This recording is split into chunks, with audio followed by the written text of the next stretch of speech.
When Western politicians talk about China now, one phrase keeps coming back: overcapacity. Too many factories, too many electric cars, too many batteries, too many solar panels, too much steel, too much everything. On the surface, that sounds like a technical economic problem. But it is not just technical. When the West says Chinese overcapacity, it is not only describing idle factories or weak demand, it is describing fear.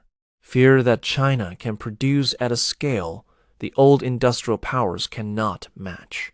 Fear that what looks like too much production in Brussels or Washington may look like finally affordable modern technology to much of the rest of the world. So the real question is not simple. Did China build too much, or did everyone else build too little, too slowly, for too long? The West calls it overcapacity. China calls it scale. Start with the Western case. From the European and American point of view, China has pushed capital into strategic industries for years: electric vehicles, batteries, solar panels, steel, semiconductors, robotics, and hydrogen.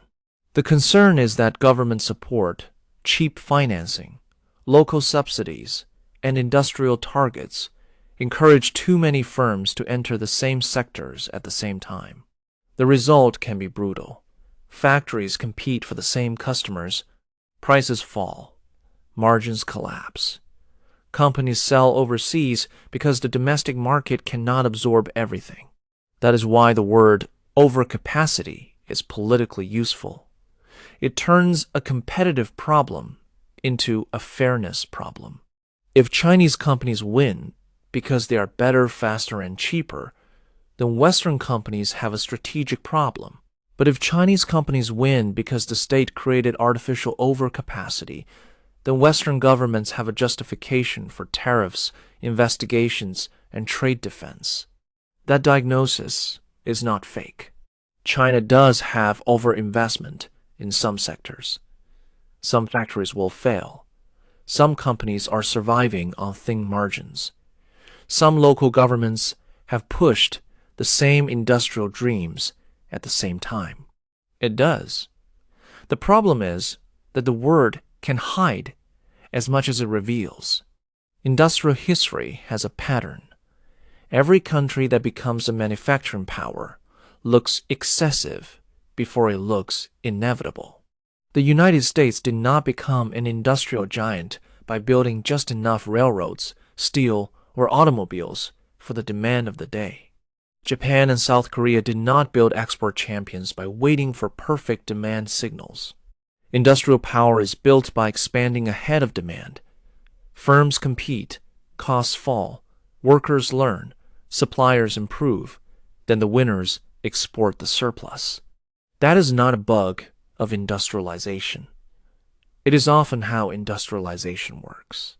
The difference with China is scale. China is not a small latecomer entering one industry. It is a giant economy moving across many industries at once: electric vehicles, batteries, solar panels, machinery, ships, industrial robots, and clean energy equipment. Look at the data around China right now. China's manufacturing PMI in May 2026 was exactly 50. That sounds flat.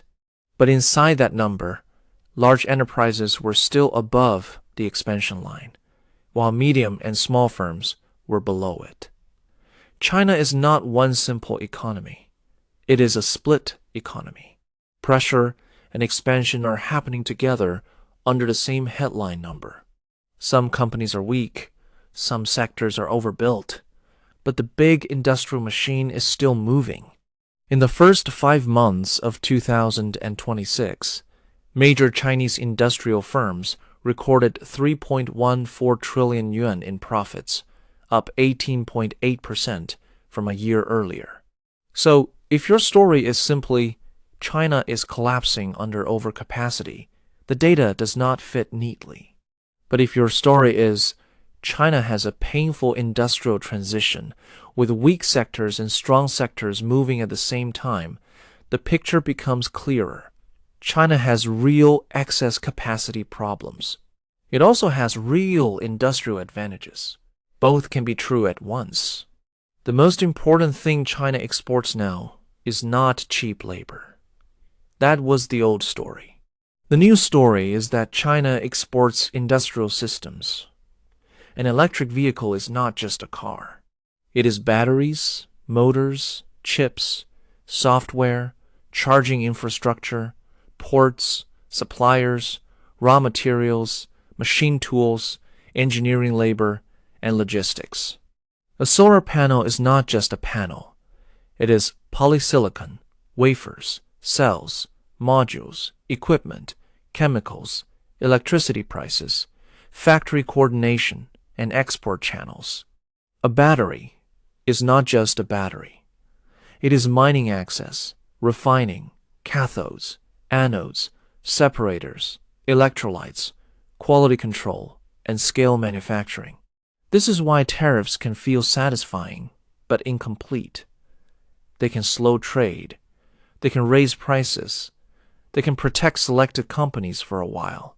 But tariffs do not automatically rebuild the ecosystem that made Chinese products cheap in the first place. That ecosystem is the real advantage. For rich countries, Chinese scale looks threatening. If you are Germany, France, the United States, Japan, or South Korea, Chinese industrial scale can threaten companies, workers, and political promises. It can make domestic green industries look too expensive, expose weak local supply chains, and turn climate policy into an import dependence problem. But for many developing countries, the same Chinese scale can look very different. Cheaper solar panels mean cheaper energy transition. Cheaper batteries mean cheaper storage. Cheaper electric vehicles mean more access to clean transport.